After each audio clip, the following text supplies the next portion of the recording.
Fala pessoal, eu sou o Christian e seja bem-vindo ao canal Nose Drone. No vídeo de hoje eu vou mostrar para vocês os 5 maiores estádios de futebol aqui da cidade de São Paulo. E tem mais, eu vou mostrar para vocês curiosidades sobre esses estádios. Por exemplo, dizem que um desses estádios tem um trator enterrado no campo de futebol. Essa e outras curiosidades você vai ver no vídeo de hoje. Só peço para você dar uma força pra gente aí e se inscrever no nosso canal. E se você gostar do conteúdo, deixa seu like e compartilha com aquele seu amigo fanático em futebol. Vamos começar aqui, ó, pelo estádio do Pacaembu.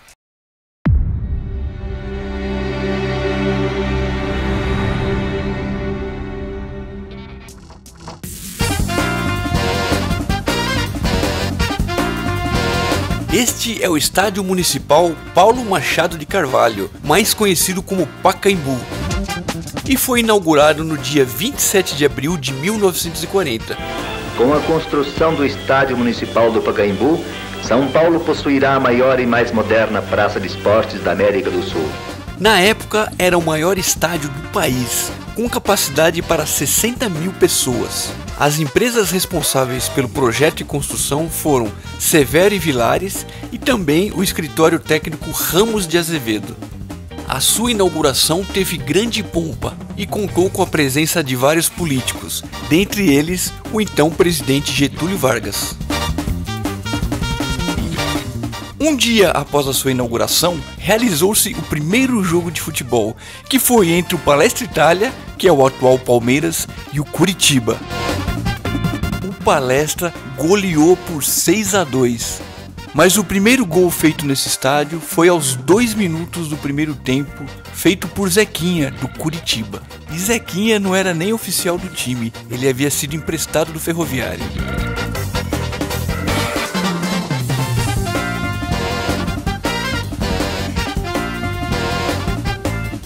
E no mesmo dia entravam em campo também Corinthians e Atlético Mineiro.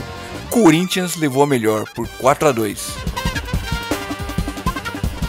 No final da semana seguinte, dia 4 de maio de 1940, enfrentavam-se então Palestra Itália e Corinthians na grande decisão da taça Cidade de São Paulo. O Verdão então venceu o torneio ao derrotar o Corinthians por 2-1. Finalizando assim as festividades de inauguração do estádio. E de acordo com os dados do Almanaque do Palmeiras, o estádio do Pacaembu é o segundo em que o Verdão mais atuou em toda a sua história.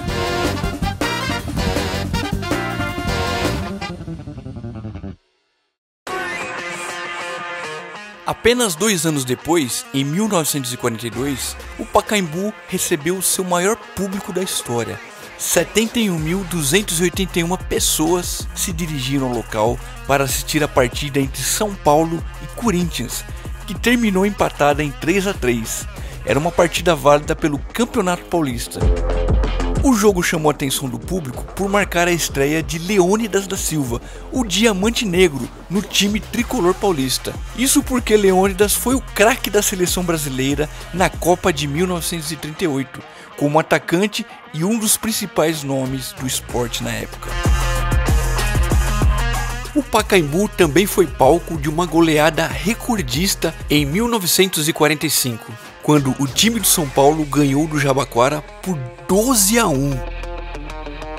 Esse recorde rendeu até uma taça para o São Paulo.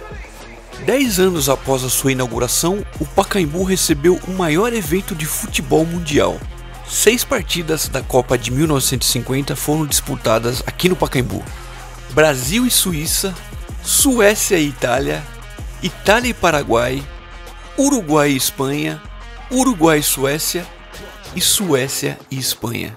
Em 26 de abril de 1957, na partida entre Santos e São Paulo, Pelé jogou e marcou um gol pela primeira vez no Pacaembu.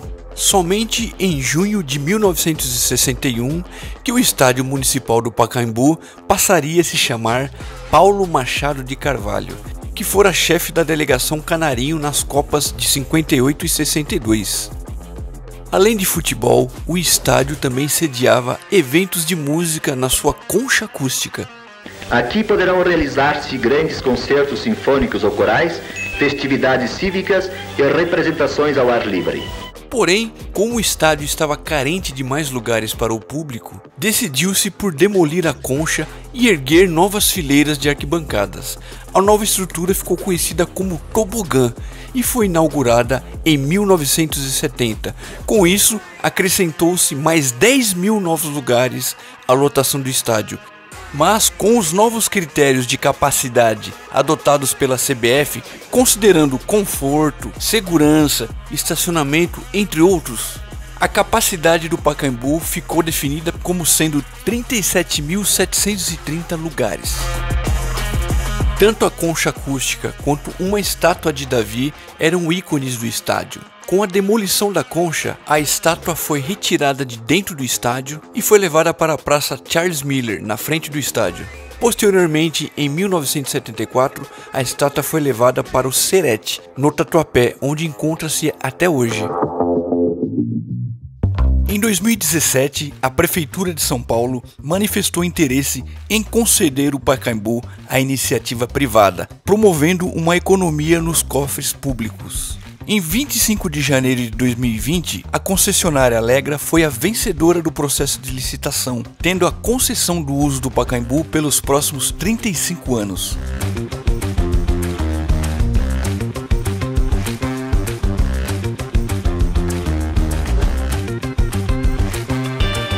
Olha aí o tobogã sendo removido.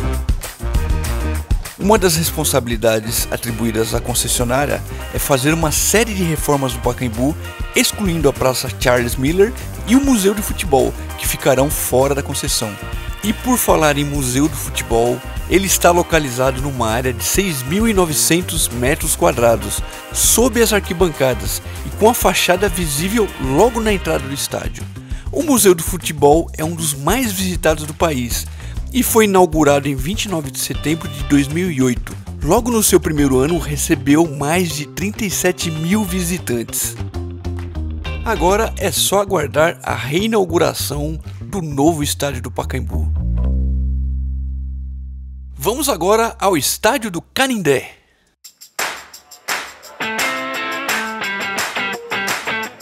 Dizem que existe um trator enterrado embaixo do campo.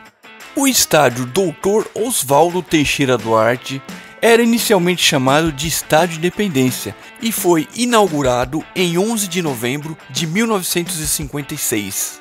Para que pudessem ser realizados jogos no Canindé, a Federação Paulista de Futebol exigia que fossem construídos um alambrado, um campo oficial e uma arquibancada provisória de madeira, o que acabou conferindo ao estádio o apelido de Ilha da Madeira, em referência a uma ilha lá de Portugal que leva o mesmo nome.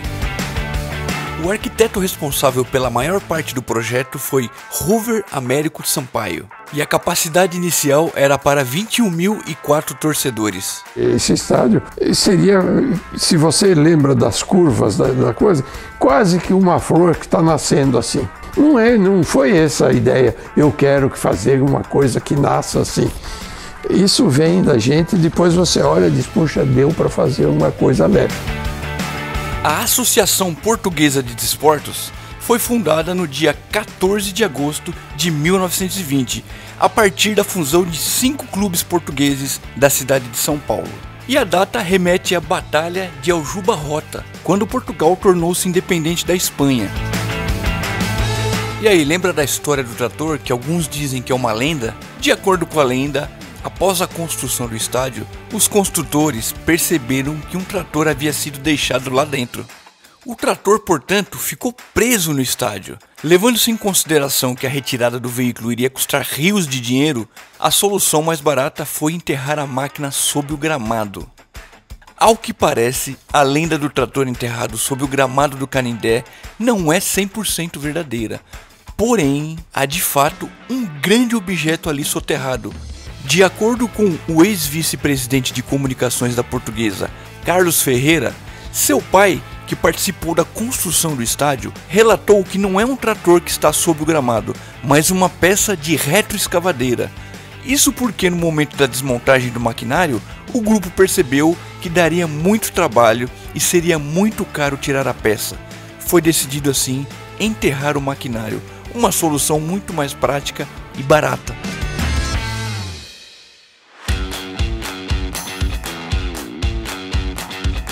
As duas torres, ou as 4 torres, são independentes da estrutura da arquibancada, né? Tanto que você vê que tem 2 lá fora sozinhas em pé, né?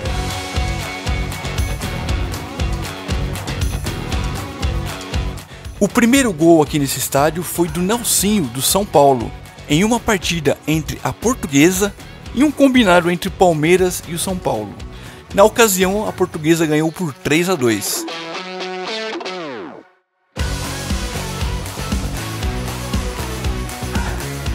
O estádio da forma que vemos hoje é resultado de uma atualização que ocorreu entre 1972 e 73. Hoje comporta 27.500 torcedores. Seu público recorde foi de 25.662 pessoas em 10 de outubro de 1982, em uma partida entre Portuguesa e Corinthians. Infelizmente, a atual situação do estádio do Canindé não é das melhores. Em meio à crise enfrentada pelo time, torcedores se mobilizam e pedem o tombamento do estádio como patrimônio histórico. O pedido já foi negado outras vezes por falta de embasamento. E existem também ameaças de que o estádio seja leiloado.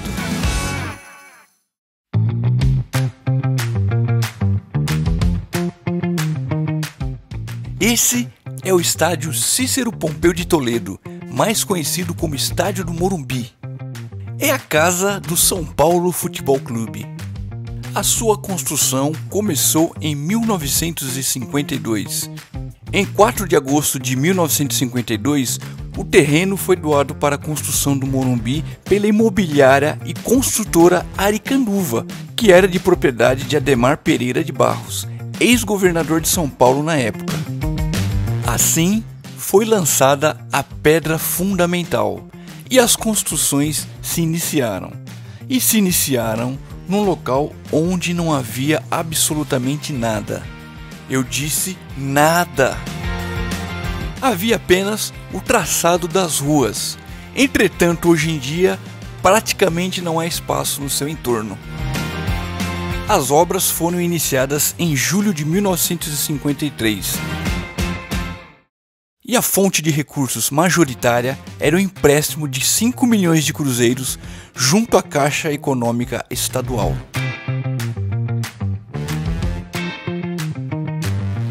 Entretanto, a fim de angariar mais recursos, a exploração de propagandas no canteiro de obras também foi uma medida utilizada. Para ajudar na aquisição de materiais, o São Paulo também promoveu campanhas de vendas de souvenir, como os LPs Bola no Barbante e Salve o São Paulo. Salve o São Paulo, clube das Amador Aguiar, dono do Banco Bradesco, intermediou em favor do São Paulo um contrato de direitos exclusivos para a venda de produtos dentro do futuro estádio, com a Companhia Antártica Paulista. A cervejaria concederia 5 milhões de cruzeiros ao tricolor por 10 anos de exploração comercial no Morumbi. A campanha pró-estádio também foi adotada. Foi feito de tudo para que os recursos chegassem para o novo estádio. Até cartas para os prefeitos foram enviadas. A descrença da população, mediante ao fato de se construir um estádio no meio do mato, aliado à contra-campanha de torcedores rivais e alguns setores da imprensa, forçou o tricolor a vender 12 mil cadeiras e torná-las patrimônio definitivo.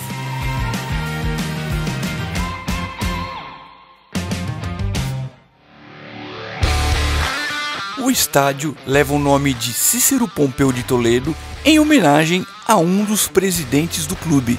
Projetado para acomodar 150 mil espectadores, teve a capacidade reduzida para pouco mais de 77 mil, por causa de reformas e instalação de camarotes.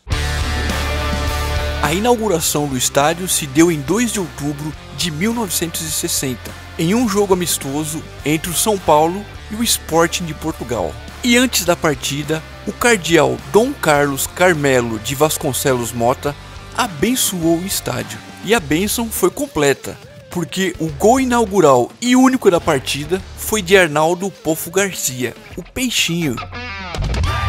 O gol se deu ao 12º minuto da partida.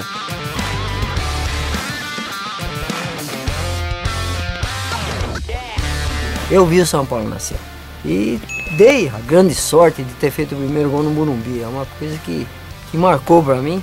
E toda vez que eu chego perto do Morumbi, eu sinto mesmo alguma coisa diferente. Foi dia 2 de outubro de 1960, contra o Sporting de Lisboa. Em 1977, Corinthians e Ponte Preta decidiram o Campeonato Paulista em 3 partidas disputadas aqui no Morumbi. No segundo jogo do duelo alvinegro, 146.082 pessoas marcaram presença aqui nesse estádio, através do revés do Timão pelo placar de 2-1. Essa foi a maior bilheteria que o estádio já teve. Mas foi em 13 de outubro de 1977 que Basílio fez história, marcando o gol do título. Olha aí, no poste, Vladimir entrando, batendo, Basílio!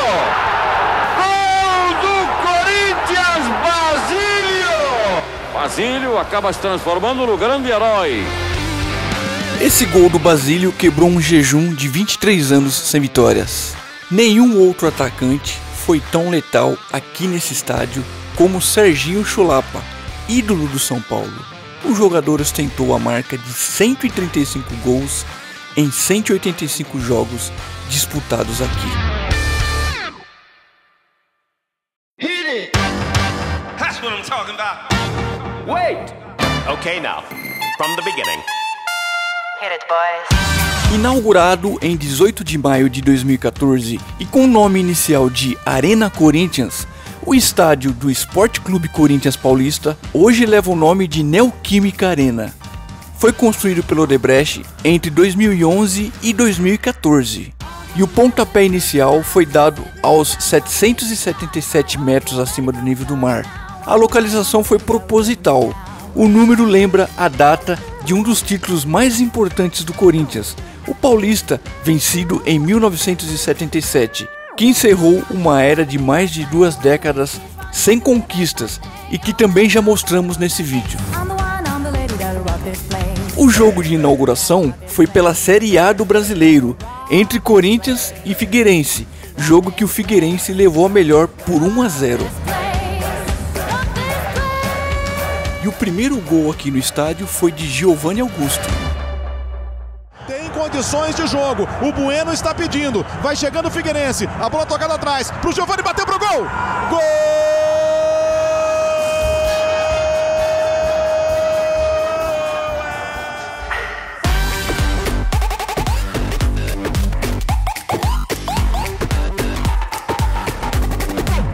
O gramado foi plantado em junho de 2013 e teve suas sementes importadas do Oregon, nos Estados Unidos. Preparado para o clima frio, o tapete verde esconde um ar-condicionado de 9.000 metros quadrados, que não deixa a temperatura das raízes passar de 25 graus Celsius. A grama é tratada como celebridade, é aparada 3 vezes por semana, adubada 2 vezes por mês e regada 2 vezes por dia. Todos os 68.000 lugares têm 100% de visão do campo. A cadeira mais próxima fica a 9 metros da linha lateral. No Morumbi, por exemplo, o melhor assento está a mais de 30 metros do gramado.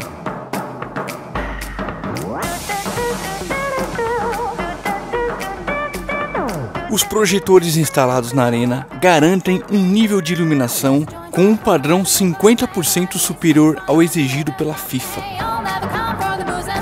O arquiteto responsável pelo projeto do estádio é Aníbal Coutinho. A arquitetura do estádio nasceu da necessidade dele ser compacto, dele colocar o público perto do jogo.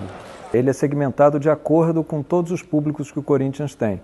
Agora, uma determinação do Corinthians, sempre desde o início, é que não houvesse diferenciação de acabamento. O acabamento é igual, seja qual for o nível do público. O que muda é a quantidade de serviços que você tem acoplados ao valor do ingresso. Tem os lugares mais simples que você compra um ingresso a preço popular e você compra a sua própria comida. Esses ingressos mais simples são subsidiados pelos ingressos mais caros, porque a filosofia do Corinthians é que os ingressos mais caros possam subsidiar o estádio cheio.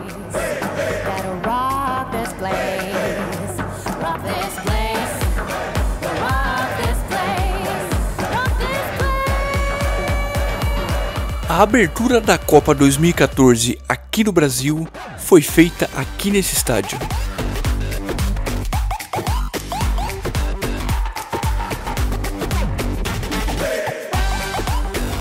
Para sediar a partida de abertura da Copa, foi necessário realizar modificações no projeto original, o que elevou o custo original de 335 milhões de reais para mais de R$1 bilhão para atender os requisitos da FIFA.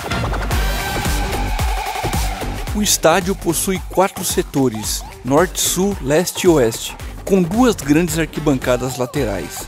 O lado oeste tem uma área de 6.200 metros quadrados de fachada.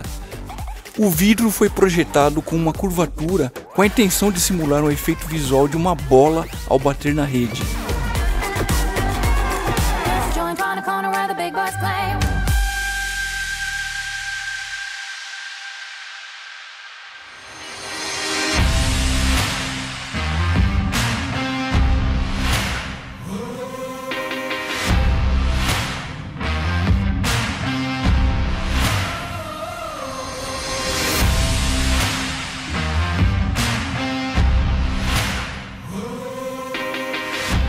O Allianz Parque é um projeto gerido pela W Torre Entretenimento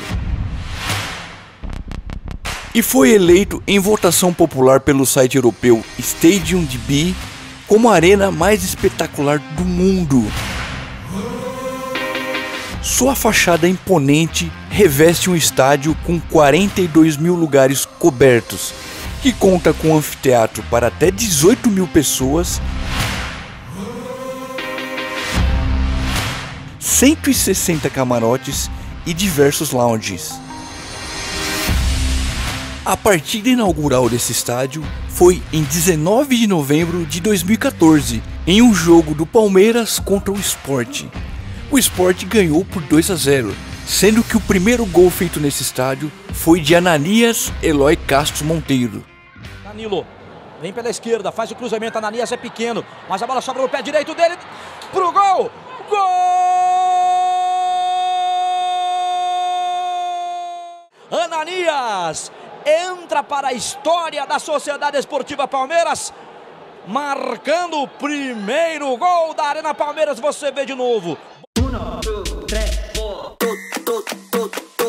O público recorde desta casa foi de 41.457 torcedores em 29 de abril de 2023, em uma partida entre o Palmeiras e o Corinthians.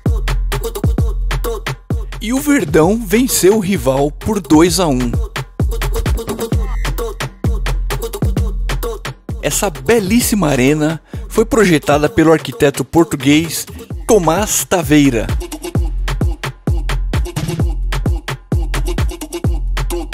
O maior recorde de público até o momento foi o do show do cantor David Gilmour, com mais de 46 mil pessoas nesse local.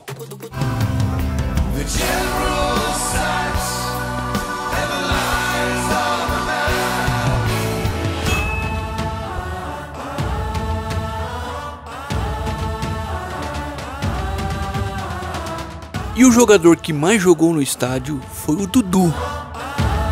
Mas quem fez mais gol foi Rafael Veiga, que também foi o autor do gol mais rápido, feito em apenas 15 segundos de jogo. E a comida mais consumida aqui é o cachorro quente.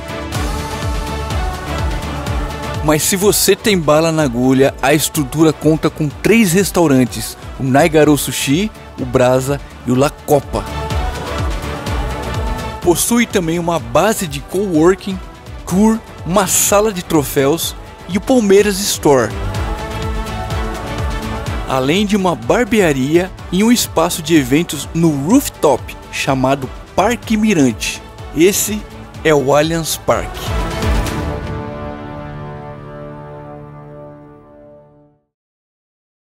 Bom, se você assistiu até o final, é porque você gostou do vídeo. Já deixou seu like aí? Se você gostou do vídeo, compartilha aí com aquele seu amigo fanático. E deixa nos comentários que estádio você gostaria que a gente mostrasse aqui no nosso canal. Beleza? Até o próximo vídeo. Valeu!